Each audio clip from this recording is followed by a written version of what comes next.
Hello everyone, आज हम पढ़ने वाले हैं क्लास 9 की साइंस की फिजिक्स का चैप्टर नंबर 1 जिसका नाम है मोशन। तो ये चैप्टर थोड़ा सा कॉम्प्लिकेटेड चैप्टर है क्योंकि इसके कंसेप्ट स्टार्टिंग में तो थोड़े इजी हैं और बाद में थोड़े से टफ हैं। इसीलिए बच्चे जो है वो इस चैप्टर को स्टार्टिंग में तो पढ़ते हैं और बाद में छोड़ देते हैं। इस चैप्टर के अंदर हम काफ़ी बेसिक टॉपिक्स जैसे कि distance, displacement, speed, velocity, acceleration जैसे और भी कई टॉपिक्स की स्टडी करेंगे। हम आज इस चैप्टर को काफ़ी शॉर्ट टाइम में बेस्ट पॉसिबल एनिमेशन की हेल्प से समझेंगे। तो चलिए स्टार्ट करते हैं। आपको ये बात याद रखनी है कि कोई भी ऑब्जेक्ट है, चीज़ है, एनिमल है, प्लांट है या कुछ भी है, वो दो स्टेट में ही हो सकता है। ध्यान रहे, मैं यहाँ पर मैटर वाली स्टेट की बात नहीं कर रहा हूँ। तो कहने का मतलब है कि कोई भी बॉडी दो स्टेट्स में हो सकती है, जो कि है रेस्ट और मोशन, जिन्हें अब हम समझते हैं। तो पहले है रेस्ट। तो जब कोई भी ऑब्जेक्ट अपनी पोजीशन को चेंज नहीं करता टाइम के साथ, तो उस ऑब्जेक्ट की उस पोजीशन को रेस्ट की स्टेट कहते हैं। इसे आप ऐसे समझिए कि यह है कोई ऑब्जेक्ट और इसकी पोजीशन है ये। तो अगर कुछ टाइम बाद इस ऑब्जेक्ट की पोजीशन यही रहती है, वो चेंज नहीं होती, तो हम कह सकते हैं कि वो पर्टिकुलर ऑब्जेक्ट रेस्ट की कंडीशन में है। इसके बाद हमें देखना है दूसरी स्टेट को जिसमें कि कोई ऑब्जेक्ट हो सकता है, वो है मोशन। तो मोशन किसी भी ऑब्जेक्ट की उस कंडीशन को कहा जाता है जब उसकी पोजीशन चेंज हो रही होती है टाइम के साथ। जैसे कि मान लो कि ये कोई ऑब्जेक्ट है और उसकी पोजीशन ये है किसी पर्टिकुलर टाइम पर, और अगर इस ऑब्जेक्ट की पोजीशन टाइम के साथ चेंज हो गई तो हम कह सकते हैं कि ये पर्टिकुलर ऑब्जेक्ट मोशन में है। क्योंकि इस चैप्टर का नाम है मोशन, तो इस चैप्टर में हम मोशन के बारे में ही स्टडी करेंगे। तो आगे हमें देखना है मोशन के टाइप्स को। तो जो मोशन होता है वो मेनली 3 टाइप्स का होता है, जो कि है लीनियर मोशन, सर्कुलेटरी मोशन और ऑस्किलेटरी मोशन। तो लीनियर मोशन जो है वो एक सिंगल लाइन में होता है, वहीं पर जो सर्कुलेटरी मोशन है वो सर्कुलर पाथ पर होता है, जिसमें किसी ऑब्जेक्ट की पोजीशन चेंज हो रही होती है किसी सर्कुलर पाथ में। और तीसरा मोशन है ऑसिलेटरी मोशन। तो ऑसिलेटरी मोशन में जो ऑब्जेक्ट है वो अपनी मेन पोजीशन को आगे या पीछे वाइब्रेट करता है टाइम के साथ, जैसे कि पेंडुलम। तो इस चैप्टर में यहाँ हमें मोशन के सिर्फ पहले टाइप, जो कि है लीनियर मोशन, उसके बारे में समझना है। बाकी 2 मोशन के जो टाइप हैं उनके बारे में हमें यहाँ इस क्लास में नहीं समझना। तो इसके बाद हमें समझना है एक कंसेप्ट को, जो कि है फिजिकल क्वांटिटीज। तो फिजिकल क्वांटिटी किसी भी मटेरियल की ऐसी फिजिकल प्रॉपर्टी होती है जिसे कि मेजर किया जा सकता है, जैसे कि लेंथ, टाइम, एटसेट्रा। और ये जो फिजिकल क्वांटिटी होती हैं वो 2 टाइप्स की होती हैं, जो कि स्केलर क्वांटिटी और वेक्टर क्वांटिटी। तो स्केलर क्वांटिटी वो क्वांटिटी होती है जिसमें सिर्फ मैग्नीट्यूड होता है, डायरेक्शन नहीं होती। और मैग्नीट्यूड जो है वो पर्टिकुलर वैल्यू होती है। जैसे आप मान लो आपके पास सामान है 15 kg, तो ये जो 15 kg है वो आपका मैग्नीट्यूड हो जाएगा। जैसे कोई हाइट है 179 सेंटीमीटर, तो ये जो 179 सेंटीमीटर है वो उसका मैग्नीट्यूड हो जाएगा। आपको बस ये याद रखना है कि स्केलर क्वांटिटी में सिर्फ मैग्नीट्यूड होता है, उसमें डायरेक्शन नहीं होती है। For example distance, speed, etcetera. इसके बाद दूसरी फिजिकल क्वांटिटी है वेक्टर क्वांटिटी। तो ये वो फिजिकल क्वांटिटी होती हैं जिसमें कि मैग्नीट्यूड होता है और साथ साथ डायरेक्शन भी होती है। For example displacement and velocity. तो इन क्वांटिटीज के अंदर मैग्नीट्यूड के साथ साथ डायरेक्शन भी होती है। तो अगर हमें वेक्टर क्वांटिटी में यूनिट को लिखना है तो हमें उस यूनिट की मैग्नीट्यूड के साथ डायरेक्शन भी लिखना पड़ती है। फॉर एग्जांपल कोई डिस्प्लेसमेंट है 46 मीटर ईस्ट, मतलब कि जो डिस्प्लेसमेंट है वो 46 मीटर है ईस्ट डायरेक्शन की तरफ। तो ये तो थी फिजिकल क्वांटिटीज के 2 टाइप। इसके बाद हमें देखना है कि मोशन के अंदर हमें किन फिजिकल क्वांटिटीज की स्टडी करना है। तो हमें यहाँ पर distance, displacement, speed, velocity, acceleration जैसी 5 फिजिकल क्वांटिटीज के बारे में समझना है। इसके बाद हमें समझना है यूनिफॉर्म मोशन और नॉन यूनिफॉर्म मोशन में ग्राफ्स के थ्रू। और लास्ट में हम समझेंगे इस चैप्टर के सबसे इंपॉर्टेंट टॉपिक को, जो कि है इक्वेशन ऑफ मोशन। तो चलिए स्टार्ट करते हैं डिस्टेंस से। तो it is the total length of the actual path followed by an object. मतलब किसी भी ऑब्जेक्ट की जो टोटल फॉलोड लेंथ होती है उसे डिस्टेंस कहते हैं, और इसकी ऐसा यूनिट होती है मीटर। और ये एक स्केलर क्वांटिटी होती है। इसके साथ ये हमेशा पॉजिटिव होती है, ये कभी नेगेटिव नहीं हो सकती। जैसे कि आप देखिए कि ये है एक स्केल। तो आप मान लो कि कोई ऑब्जेक्ट है, वो यहाँ से चलता है पॉइंट O से, और पहले वो जाता है 80 मीटर यहाँ तक, और फिर वो वहाँ से वापस आता है 50 मीटर। तो अब आपको ये बताना है कि ये ऑब्जेक्ट टोटल कितनी डिस्टेंस चला। तो आपको ये बात याद रखना है कि ऑब्जेक्ट किसी भी डायरेक्शन में जाए, जो डिस्टेंस होती है वो हमेशा बढ़ती है। तो इसलिए यहाँ पर डिस्टेंस होगी ये 80 मीटर, और 80 से 50 मीटर तक वापस आने में ऑब्जेक्ट ने ट्रेवल की 30 मीटर डिस्टेंस। तो ऐसे ही हमारी टोटल डिस्टेंस हो जाएगी 110 मीटर। वैसे तो डिस्टेंस की ऐसा यूनिट मीटर होती है, लेकिन इसे सेंटीमीटर, किलोमीटर और भी कई यूनिट्स में मेजर किया जाता है। इसके बाद हमें समझना है डिस्प्लेसमेंट को।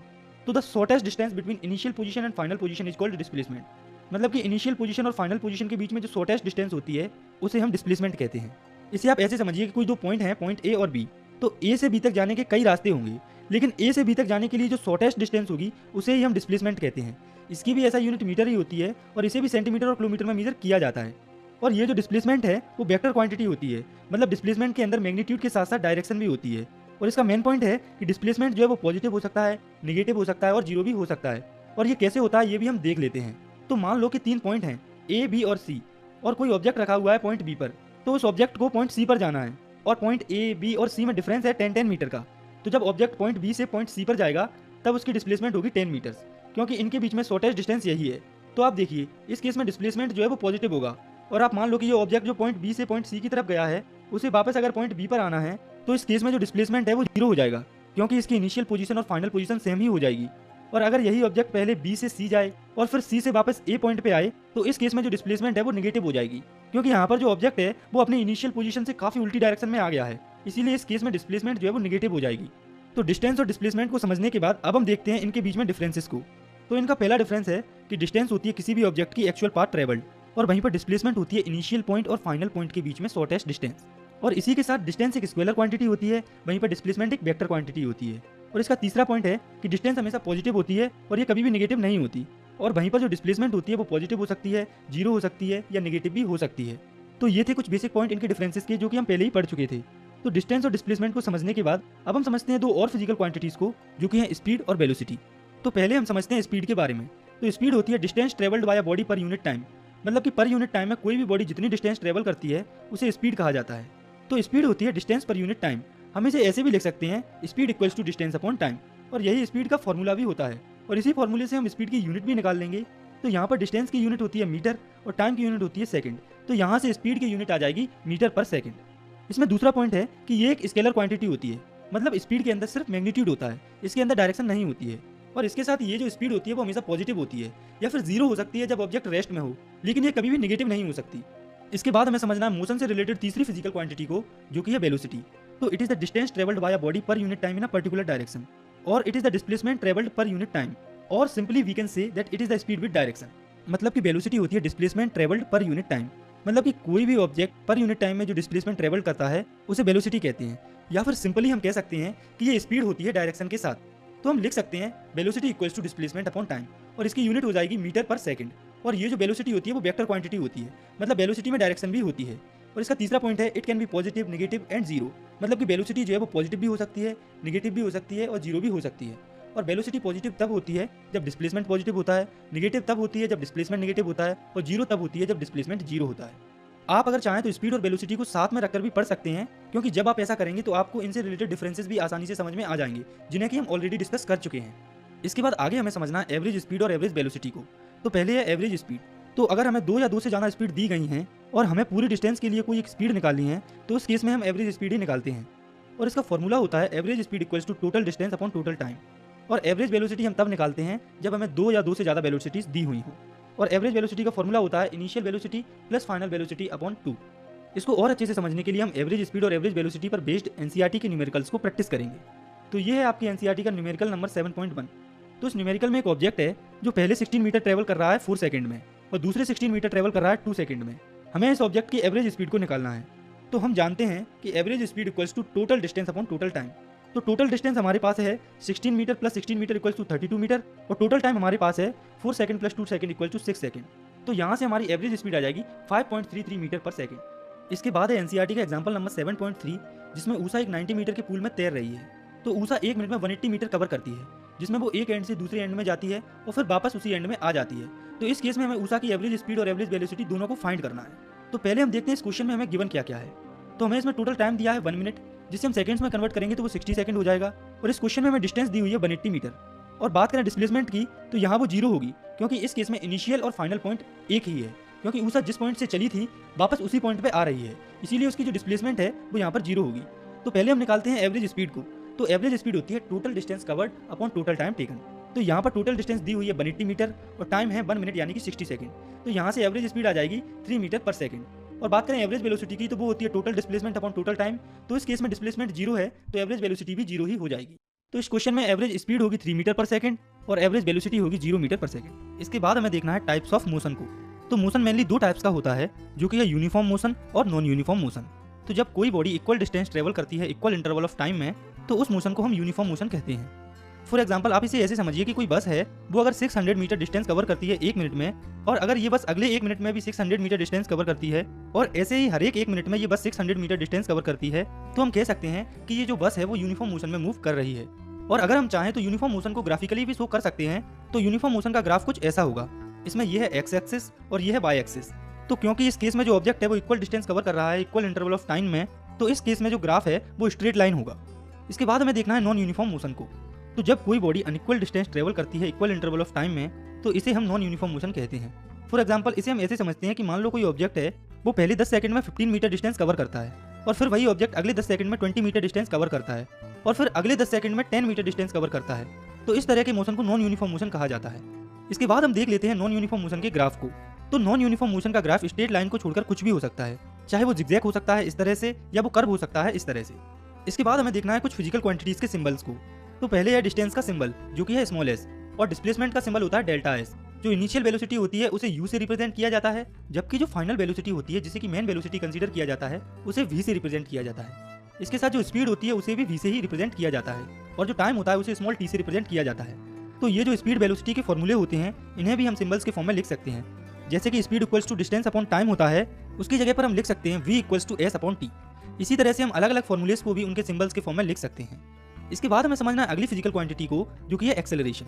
तो the rate of change of velocity of an object with respect to time is called acceleration. मतलब कि जब किसी ऑब्जेक्ट की वेलोसिटी चेंज होती है टाइम के साथ तो उसे एक्सेलरेशन कहते हैं। तो एक्सेलरेशन तब होता है जब वेलोसिटी में चेंज होता है, और जब वेलोसिटी में चेंज होता है तो कुछ इनिशियल वेलोसिटी होती है और कुछ फाइनल वेलोसिटी भी होती है।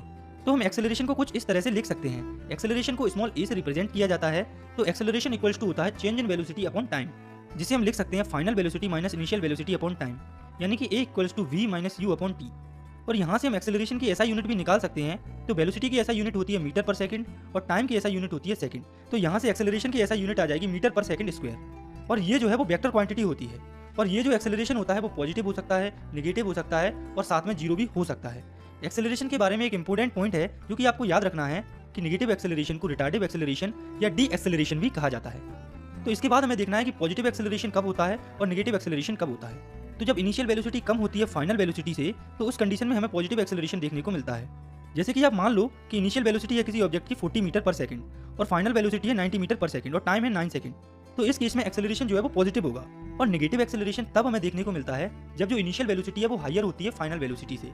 जैसे कि मान लो कि आपकी इनिशियल वेलोसिटी है 90 मीटर पर सेकंड और फाइनल वेलोसिटी है 15 मीटर पर सेकंड और टाइम है 6 सेकंड। तो इस केस में हमें नेगेटिव एक्सेलरेशन या रिटार्डेशन देखने को मिलता है। तो हम इन दोनों कंडीशन में एक्सेलरेशन निकालते हैं। तो पहले केस में हमें फाइनल वेलोसिटी दी हुई है 90 मीटर पर सेकंड और इनिशियल वेलोसिटी दी है 40 मीटर पर सेकंड और टाइम है हमारे पास 9 सेकंड। तो जब हम इन वैल्यूज को a equals to v minus u upon t वाले फॉर्मूले में रखेंगे तो हमारा एक्सेलरेशन आ जाएगा 5.5 मीटर पर सेकंड स्क्वायर, और ये पॉजिटिव एक्सेलरेशन होगा।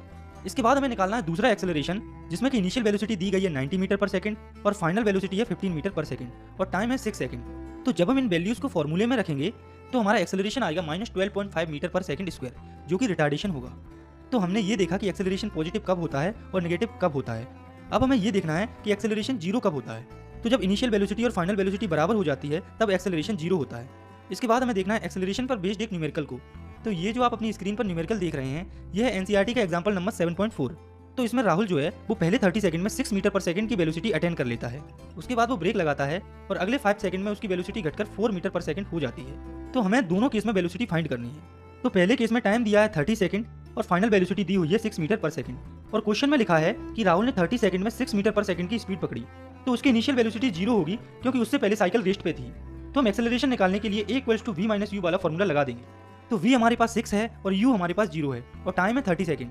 तो यहाँ से हमारा एक्सेलरेशन आ जाएगा 0.2 मीटर पर सेकंड स्क्वायर। तो पहले केस में एक्सेलरेशन होगा 0.2 मीटर पर सेकंड स्क्वायर। और अब बात करते हैं दूसरे केस की। तो इसमें दिया हुआ है कि वेलोसिटी जो है वो 5 सेकंड में कम होकर 4 मीटर पर सेकंड हो जाती है। तो इस केस में इनिशियल वेलोसिटी होगी 6 मीटर पर सेकंड और फाइनल वेलोसिटी है 4 मीटर पर सेकंड और टाइम है 5 सेकंड। तो जब हम इन वैल्यूज को भी एक्सेलरेशन वाले फॉर्मूले में रखेंगे तो हमारा एक्सेलरेशन आ जाएगा -0.4 मीटर पर सेकंड स्क्वायर। तो इस क्वेश्चन में पहले केस में जो एक्सेलरेशन है वो 0.2 मीटर पर सेकंड स्क्वायर से बढ़ रहा है और दूसरे केस में जो एक्सेलरेशन है वो -0.4 मीटर पर सेकंड स्क्वायर से घट रहा है, यानी कि दूसरे केस में रिटार्डेशन हो रहा है। इसके बाद हमें समझना है इस चैप्टर के आखिरी टॉपिक को जो कि है ग्राफिकल रिप्रेजेंटेशन ऑफ मोशन। मतलब कि अब हमें ये जो मोशन है इसे ग्राफ्स पर रिप्रेजेंट करना है। तो इसके अंदर हमें मेनली दो ग्राफ्स के बारे में समझना है जो कि है डिस्टेंस टाइम ग्राफ और वेलोसिटी टाइम ग्राफ। तो पहले हम समझते हैं डिस्टेंस टाइम ग्राफ को। तो डिस्टेंस टाइम ग्राफ के अंदर भी हमें दो ग्राफ्स को समझना है, पहला जिसमें वेलोसिटी या स्पीड यूनिफॉर्म हो और दूसरा जिसमें स्पीड या वेलोसिटी यूनिफॉर्म ना हो। तो पहले हम समझते हैं यूनिफॉर्म स्पीड के ग्राफ को। तो आप नजर डालिए इस ग्राफ पर, इसमें एक्स एक्सिस पर हमने लिया है टाइम को और वाई एक्सिस पर हमने लिया है डिस्टेंस को। तो अगर हमें किसी ग्राफ में एक्स एक्सिस पर टाइम दिया है और वाई एक्सिस पर डिस्टेंस दी है तो ये जो लाइन है वो स्पीड या वेलोसिटी को रिप्रेजेंट करती है। और अगर ये वाली जो लाइन है वो स्ट्रेट है तो इसका मतलब ये है कि यहाँ पर स्पीड जो है वो यूनिफॉर्म है, वो चेंज नहीं हो रही है। मतलब जैसे जैसे टाइम बढ़ रहा है वैसे वैसे डिस्टेंस भी बढ़ रही है। और ये जो डिस्टेंस टाइम ग्राफ होता है इसकी हेल्प से हम वेलोसिटी भी फाइंड कर सकते हैं। जैसे कि आप सपोज कीजिए कि ये है डिस्टेंस टाइम ग्राफ के अंदर यूनिफॉर्म वेलोसिटी और हमें इसके अंदर पॉइंट ए से पॉइंट बी के बीच में वेलोसिटी निकालनी है। तो इसके लिए हम दोनों पॉइंट्स पर डिस्टेंस और टाइम को निकालेंगे। तो टाइम निकालने के लिए हम पॉइंट ए से एक वर्टिकल लाइन ड्रॉ करेंगे जिसे नाम देंगे T1 और पॉइंट बी पर भी एक वर्टिकल लाइन ड्रॉ कर देंगे जो कि होगी T2। और ऐसे ही डिस्टेंस को फाइंड करने के लिए हम एक हॉरिजॉन्टल लाइन ड्रॉ करेंगे पॉइंट ए से और दूसरी लाइन ड्रॉ करेंगे पॉइंट बी से। तो पॉइंट ए से पॉइंट बी की वेलोसिटी निकालने के लिए हम इन दोनों पॉइंट्स के बीच में टाइम और डिस्टेंस निकाल लेंगे। तो आप देखिए अगर हम T2 में से T1 को माइनस कर देंगे तो हमें A से बीच की टाइमिंग का पता चल जाएगा, और ऐसे ही अगर हम S2 में से S1 को माइनस कर देंगे तो हमें A से B के बीच की डिस्टेंस मिल जाएगी। और अगर आपको इसमें अब भी कोई कंफ्यूजन है तो आप इसे ऐसे समझिए कि हमें यहाँ से यहाँ तक की डिस्टेंस निकालनी है, तो इसके लिए हम ये जो डिस्टेंस है इससे ये वाली डिस्टेंस को माइनस कर देंगे। ऐसे यहाँ से यहाँ तक टाइम निकालने के लिए हम यहाँ तक टाइम से यहाँ तक टाइम को माइनस कर देंगे। तो इस हिसाब से हमारी स्पीड या वेलोसिटी का फॉर्मूला हो जाएगा। तो स्पीड इक्वल्स टू होता है डिस्टेंस अपॉन टाइम। तो डिस्टेंस है यहाँ पर S2 माइनस S1 और टाइम है हमारे पास T2 माइनस T1। तो यहाँ से हमारे पास स्पीड का नया फॉर्मूला आ जाएगा जो कि है V equals to S2 minus S1 upon T2 minus T1। इसके बाद आप देखिए इस ग्राफ को, तो यह है distance time graph non uniform motion के लिए। तो इस केस में जो वेलोसिटी वाली लाइन है वो स्ट्रेट नहीं होती, यानी कि इस केस में ये वेलोसिटी कर्व होती है, लेकिन इन दोनों केस में वेलोसिटी को निकालने के लिए ये वाला फॉर्मूला यूज होता है। तो ये तो बात हुई डिस्टेंस टाइम ग्राफ की। आगे हमें समझना है वेलोसिटी टाइम ग्राफ को। तो जो वेलोसिटी टाइम ग्राफ होता है उसके स्लोप से हमें एक्सेलरेशन देखने को मिलता है। वेलोसिटी टाइम ग्राफ को हम दो पार्ट्स में समझेंगे, जो कि है यूनिफॉर्म मोशन, दूसरा हम समझेंगे यूनिफॉर्म एक्सेलरेटेड मोशन में। तो पहले हम देखते हैं इस ग्राफ को यूनिफॉर्म मोशन में। तो इतना तो हम जानते हैं कि यूनिफॉर्म मोशन हमें तब देखने को मिलता है जब ऑब्जेक्ट या बॉडी जो है वो इक्वल टाइम इंटरवल में इक्वल डिस्टेंस ट्रेवल करे, यानी कि जब ऑब्जेक्ट की वेलोसिटी या स्पीड कांस्टेंट हो। इसीलिए हमें यूनिफॉर्म मोशन में कुछ ऐसा ग्राफ देखने को मिलता है जिसमें वेलोसिटी कांस्टेंट है, और इस केस में जो एक्सेलरेशन होता है वो जीरो होता है, क्योंकि इस केस में जो वेलोसिटी होती है वो चेंज नहीं हो रही होती, क्योंकि एक्सेलरेशन तो तभी हमें देखने को मिल सकता है जब वेलोसिटी चेंज होती है।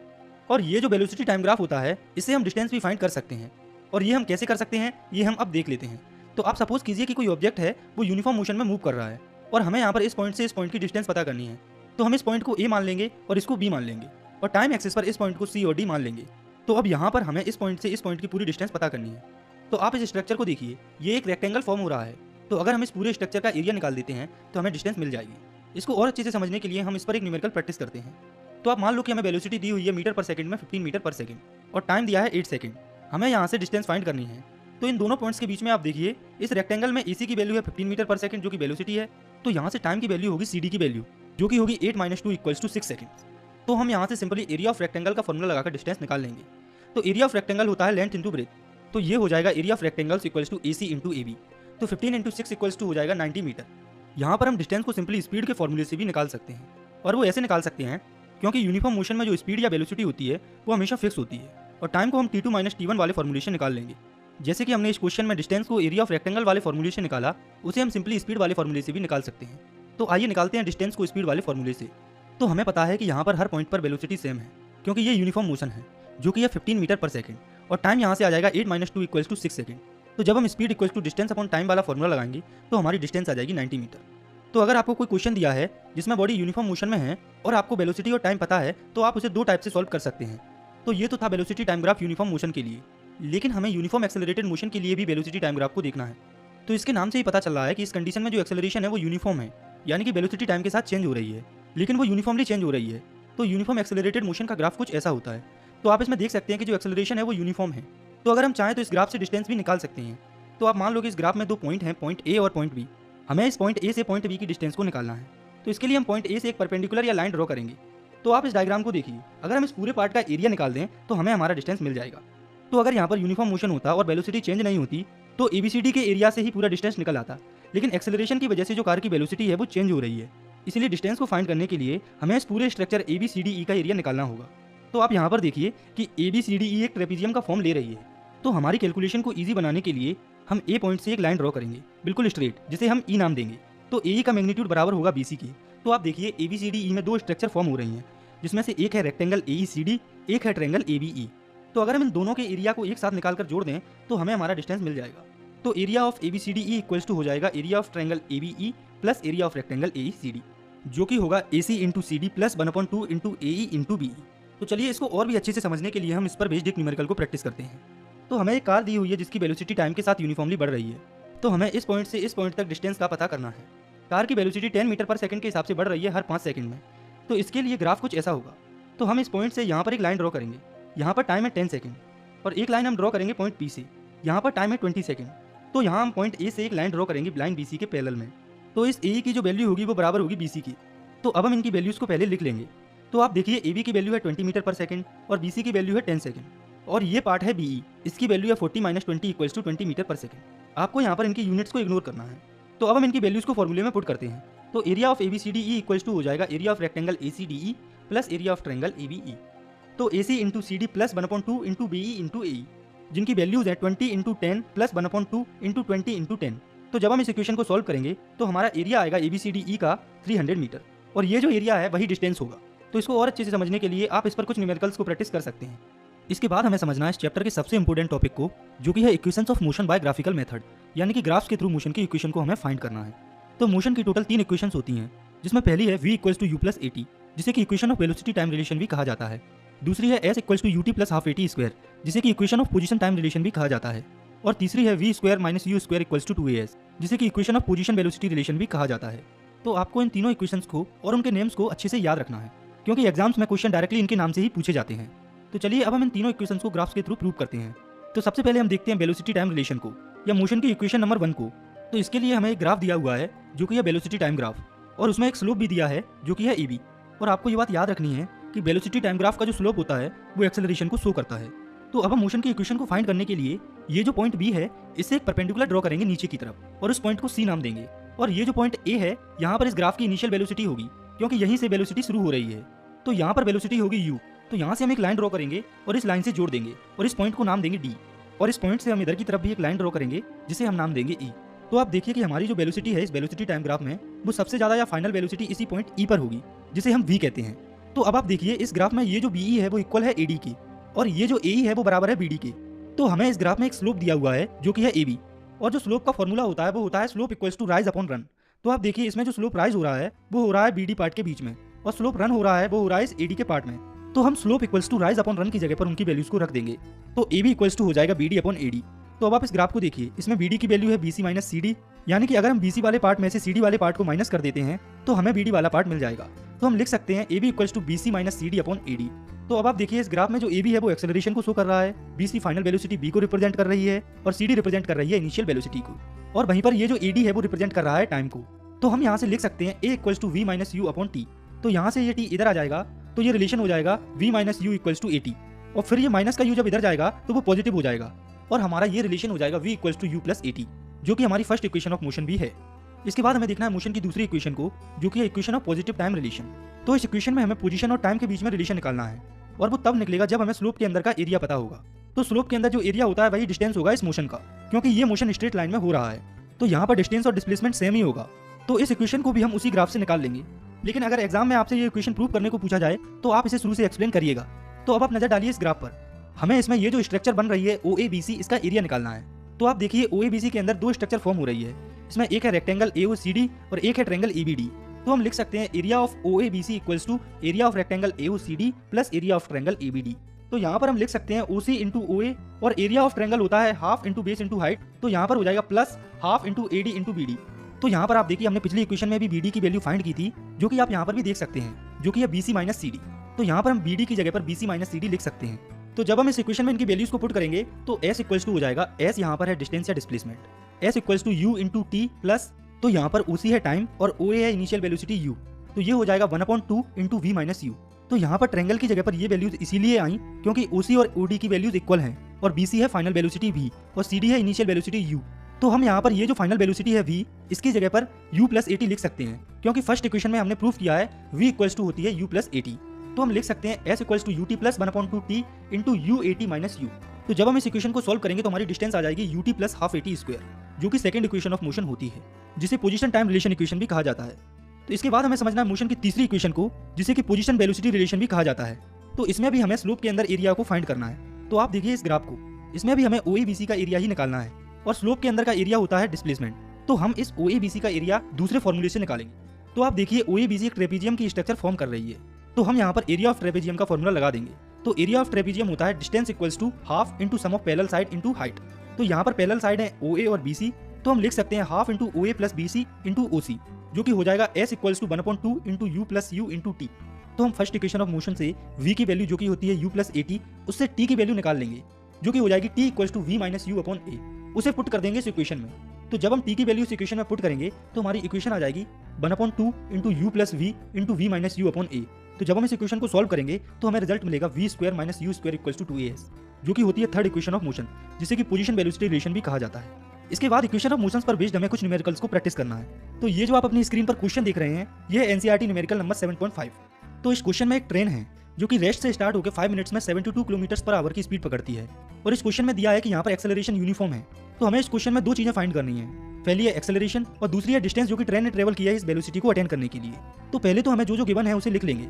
तो हमें दिया है इनिशियल वेलोसिटी 0 है और फाइनल वेलोसिटी हमें दी गई है 72 किलोमीटर पर आवर, जिसे जब हम मीटर पर सेकंड में कन्वर्ट करेंगे तो ये हो जाएगी 20 मीटर पर सेकंड। और टाइम हमें दिया है 5 मिनट्स, जिसे हम सेकंड्स में कन्वर्ट करेंगे तो वो हो जाएगा 300 सेकंड। तो पहले हम फाइंड करते हैं एक्सेलरेशन को। तो ये हम फाइंड करेंगे मोशन की पहली इक्वेशन से, जो कि है v equals to u plus a t. तो यहाँ से a इक्वल्स टू हो जाएगा v minus u upon t. तो जब हम इस फॉर्मूले में गिवन वैल्यूज को रखेंगे तो हमारा एक्सेलरेशन आ जाएगा 1/15 मीटर पर सेकंड स्क्वायर। तो एक्सेलरेशन तो हमारे पास आ गया, अब हमें डिस्टेंस फाइंड करनी है। तो ये हम मोशन की सेकंड या थर्ड किसी भी इक्वेशन से निकाल सकते हैं। जैसे बुक में इसे थर्ड इक्वेशन से निकाला गया है, हम इसे सेकंड इक्वेशन से निकालेंगे। तो मोशन की सेकंड इक्वेशन होती है s equals to u t plus half a t square. तो u है यहाँ पर 0 और टाइम है 300 सेकंड। तो s इक्वल्स टू हो जाएगा 0 into 300 plus 1/2 into 1/15 into 300 into 300। तो यहाँ से हमारी डिस्टेंस आ जाएगी 3000 मीटर, जिसे जब हम किलोमीटर में कन्वर्ट करेंगे तो वो हो जाएगी 3 किलोमीटर। तो इसका मतलब है कि ये जो ट्रेन है इसने 3 किलोमीटर डिस्टेंस ट्रेवल की। इसके बाद हमें देखना है एक और न्यूमेरिकल को, जो कि है एनसीईआरटी का न्यूमेरिकल नंबर 7.6। तो इस क्वेश्चन में एक कार है जो कि यूनिफॉर्मली एक्सेलरेट कर रही है 18 किलोमीटर पर आवर से 36 किलोमीटर पर आवर तक 5 सेकंड्स में। तो हमें इस क्वेश्चन में एक्सेलरेशन और डिस्टेंस का वर्ड फाइंड करनी है। तो पहले हम लिखेंगे जो हमें गिवन है। तो हमें इनिशियल वेलोसिटी दी हुई है u equals to 18 kilometre per hour, जिसे जब हम मीटर पर सेकंड में कन्वर्ट करेंगे तो वो हो जाएगी 5 मीटर पर सेकंड। और फाइनल वेलोसिटी हमें दी हुई है 36 किलोमीटर पर आवर, और इसे भी जब हम मीटर पर सेकंड में कन्वर्ट करेंगे तो वो हो जाएगी 10 मीटर पर सेकंड। और टाइम हमें दिया हुआ है 5 सेकंड। तो पहले हम फर्स्ट इक्वेशन ऑफ मोशन से एक्सेलरेशन फाइंड कर लेंगे। तो v इक्वल्स टू होता है u प्लस ए टी। तो यहाँ से एक्सेलरेशन इक्वल्स टू हो जाएगा v minus u upon t. तो जब हम इस फॉर्मूले में गिवन वैल्यूज को पुट करेंगे तो हमारा एक्सेलरेशन आ जाएगा 1 मीटर पर सेकंड स्क्वायर। और इसके बाद हमें डिस्टेंस फाइंड करनी है। तो डिस्टेंस को हम मोशन की सेकंड या थर्ड किसी भी इक्वेशन से फाइंड कर सकते हैं। जैसे हम यहाँ मोशन की तीसरी इक्वेशन से डिस्टेंस को निकालेंगे। तो मोशन की तीसरी इक्वेशन होती है v square minus u square equals to 2as। तो यहाँ से s इक्वल्स टू हो जाएगा v square minus u square upon 2a। तो हम लिख सकते हैं 10 square minus 5 square upon 2 into 1। तो जब हम इस इक्वेशन को सॉल्व करेंगे तो हमारी डिस्टेंस आ जाएगी 37.5 मीटर। इसके बाद हमें समझना है इस चैप्टर के आखिरी टॉपिक को, जो कि है यूनिफॉर्म सर्कुलर मोशन। तो जब कोई ऑब्जेक्ट मूव करता है किसी सर्कुलर पाथ पर और वो इक्वल इंटरवल ऑफ टाइम में इक्वल डिस्टेंस कवर करता है सर्कल के सर्कमफेरेंस में, तो इस तरह के मोशन को यूनिफॉर्म सर्कुलर मोशन कहा जाता है। और इसके बाद हम देखेंगे कि हम सर्कुलर मोशन में डिस्टेंस या स्पीड कैसे निकालते हैं। तो आप मान लो ये है एक सर्कुलर पाथ जिसका सेंटर है O और रेडियस है R। तो अगर कोई ऑब्जेक्ट यहाँ से चलता है और वो यहीं पर वापस आ जाता है तो उसने कितनी डिस्टेंस कवर की। तो जब ये चक्कर पूरा हो जाता है तब जो है कोई ऑब्जेक्ट सर्कमफेरेंस ऑफ सर्कल के बराबर डिस्टेंस कवर कर लेता है। तो सर्कमफेरेंस ऑफ सर्कल होता है 2 पाई r, यानी कि सर्कल का एक चक्कर लगाने में कितनी डिस्टेंस कवर होती है 2 पाई r। और अगर आपको पाई की वैल्यू पता नहीं है तो वो भी आप याद रखें, जो कि होती है 22/7 या 3.14। तो 2 पाई r ये तो था सर्कल की डिस्टेंस निकालने का फॉर्मूला। इसके बाद हमें देखना सर्कल के अंदर स्पीड का फॉर्मूला। तो इसके लिए हम simply speed equals to distance upon time वाला फॉर्मूला लगा देते हैं। तो स्पीड इक्वल्स टू हो जाएगा डिस्टेंस अपॉन टाइम, जो कि हो जाएगा 2 पाई r अपॉन टाइम। तो इसी के साथ हमारा ये जो चैप्टर है वो यहाँ पर खत्म होता है। आई होप आपको अच्छे से समझ में आया होगा। अगर ये वीडियो पसंद आई है तो आप इसे लाइक कर सकते हैं, और साथ ही अगर आप चाहें तो इस चैनल को भी सब्सक्राइब कर सकते हैं। तो मिलते हैं नेक्स्ट वीडियो में, तब तक के लिए thanks for watching, take care, bye.